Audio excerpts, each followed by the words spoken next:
बिहार के आयुष मंत्री श्री दयाशंकर मिश्र दयालु जी जुड़ रहे हैं, जो बनारस के रहने वाले हैं और आज स्वामी महेश योगी के 11,000 डुबकी कार्यक्रम में मुख्य साक्षी बनने आए हैं। तो हम दयाशंकर मिश्र दयालु जी से उनकी राय को जानेंगे और अयोध्या वासियों को और प्रदेश सरकार क्या योजनाएं लेकर के आ रही है, क्या सुविधाएं देने के प्लानिंग में है, वो सारी बातें हम जानेंगे।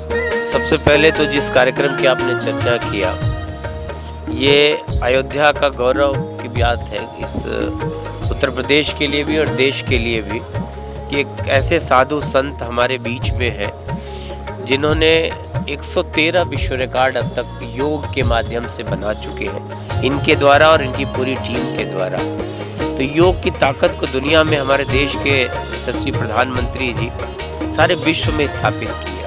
भारत की सनातन परंपरा को और योग की उस ताकत को जिसको ऋषि मुनियों ने न जाने हजारों हजार साल से कर को भारत जो विश्व गुरु बना, उसमें उस ऋषि मुनि महात्माओं का बहुत योगदान है।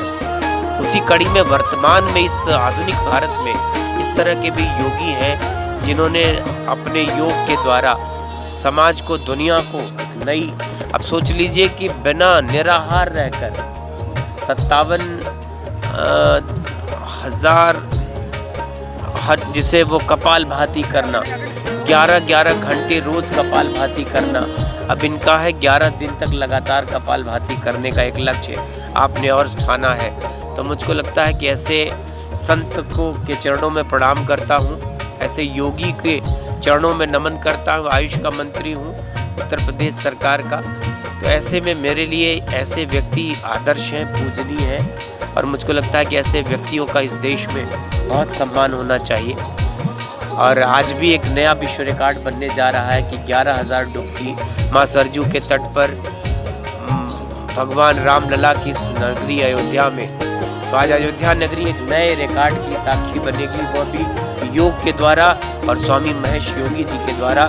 तो हम उस हनुमानगढ़ी की पीठ से जिनसे ये जुड़े हुए हैं उसको भी नमन करता हूँ और उनके चरणों में भी नमन करता हूँ।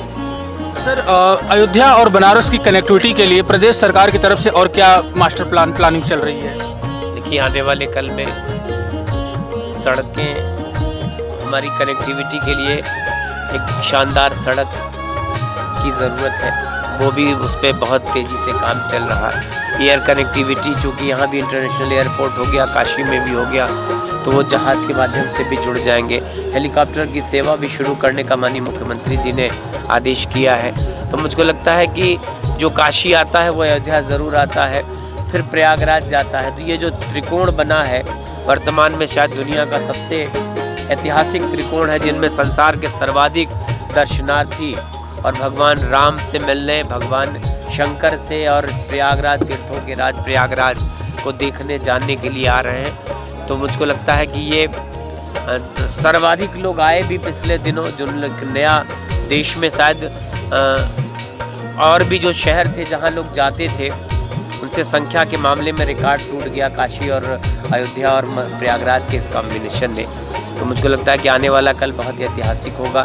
सरकार नित नए, उत्तर प्रदेश की सरकार और केंद्र की सरकार मिलकर नित नए ऐसे आयाम स्थापित करें जिससे कि यात्रियों को, दर्शनार्थियों को, तीर्थयात्रियों को, देश के कोने कोने से आने वाले तीर्थयात्री, देश ही नहीं मुझको लगता है कि दुनिया का कोई कोना ऐसा बाकी नहीं जहाँ रहने वाला सनातन हिंदू हो या दुनिया के और भी धर्मों से जुड़े लोग हों, वो अयोध्या देखना चाहते हैं, भगवान रामलला के दर्शन करना चाहते हैं। बाबा विश्वनाथ का भी भव्य कॉरिडोर बना है, उनके भी दर्शन करना चाहते हैं। तो जितनी भी उनकी आवश्यकताएं हैं उनको सबको पूरा करने के लिए सरकार का संकल्प है और मुझको लगता है कि सुविधाओं का विस्तार लगातार चलता रहेगा।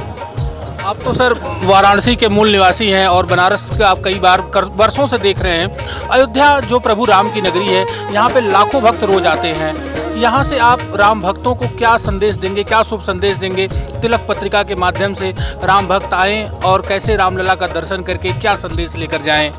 देखिए, जब से रामलला की प्राण प्रतिष्ठा हुई, जब से रामलला अपने घर में विराजमान हुए, तब से लाखों लोगों का रोज का आना जाना हो रहा है। और ऐसे में मुझको लगता है कि इस देश का कोई ऐसा सनातनी नहीं होगा, कोई ऐसा हिंदू नहीं होगा जो भगवान राम के दर्शन करने, ये 500 वर्षों की एक ऐसी इच्छा थी, अधूरी इच्छा थी जिसको पूरा किया है माननीय नरेंद्र मोदी जी ने और योगी जी ने, तो मुझको लगता है देश के लिए बहुत ही स्वर्णिम समय चल रहा है, स्वर्णिम दौर है और इसके लिए लाखों लाख लोगों ने कुर्बानियाँ दिया हुआ। 500 साल अनवरत रूप से संघर्ष की एक ऐसी दास्तां है कि अपने आराध्य राम को, भगवान राम को, उनको अपने घर में विराजमान कराने का संघर्ष पूरा हुआ है। हम इस समय को साक्षी मान के, इस दौर को साक्षी मान के हम कहना चाहते हैं कि ऐसा स्वर्णिम दौर शायद इस देश के इतिहास में फिर नहीं आएगा।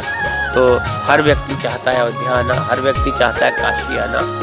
दक्षिण भारत तो जैसे उमड़ा पड़ा है, काशी की गलियों में तिल रखने की जगह नहीं है। घाटों पे भीड़ उमड़ती, हमारी जो गंगा आरती होती है उसमें भी लाखों लोग घाटों के किनारे बैठे रहते हैं। तो काशी और अयोध्या के लिए हम कह सकते हो स्वर्णिम दौर है। सर, एक महत्वपूर्ण और आखिरी सवाल आपसे, 6 माह और बचे हैं, महाकुंभ आने वाला है 12 साल बाद, उसको लेकर के प्रदेश सरकार की तरफ से अभी से क्या तैयारियां चल रही हैं? इस बार महाकुंभ को और बेहतर बनाने के लिए प्रदेश सरकार क्या क्या नई योजनाएं ला रही है? देखिए, मुझको लगता है कि अर्ध कुंभ था 19 का अर्ध कुंभ दुनिया ने देखा कि उसको किसी को नहीं एहसास हो पाया, यह अर्ध कुंभ है। ऐसी तैयारियां, ऐसी सुविधाएं इस सरकार ने, उत्तर प्रदेश की सरकार ने दिया, वो दुनिया के लिए इतनी, पूरे संसार के किसी एक स्थान पर, ये विश्व के लिए भी बड़ी अनूठी बात है।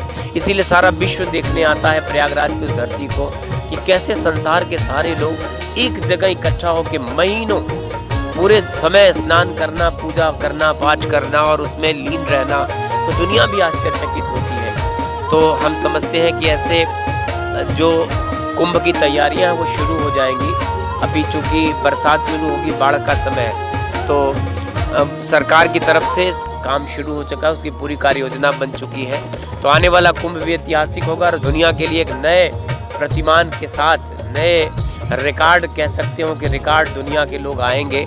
तो संख्या के मामले में भी ऐतिहासिक होगा और व्यवस्था के मामले में भी, सुविधाओं के मामले में भी, क्योंकि वो हिंदुस्तान का ही नहीं, दुनिया के किसी भी धर्म के द्वारा होने वाला संसार का सबसे बड़ा आयोजन है वो। इस वक्त हम सरयू मैया की गोद में बैठे हैं और हमारे साथ उत्तर प्रदेश सरकार के आयुष मंत्री दयाशंकर मिश्र दयालु जी जुड़े हुए थे, जिन्होंने विभिन्न मसलों पर बहुत ही महत्वपूर्ण तरीके से तिलक पत्रिका से बात की और उन्होंने हर जानकारी को हमारे साथ साझा किया। इस वक्त हम सरयू नदी से ही उनसे बात कर रहे हैं और उन्होंने अपनी हर जानकारी को हमारे साथ साझा किया। मैं देवेश पांडे, अयोध्या।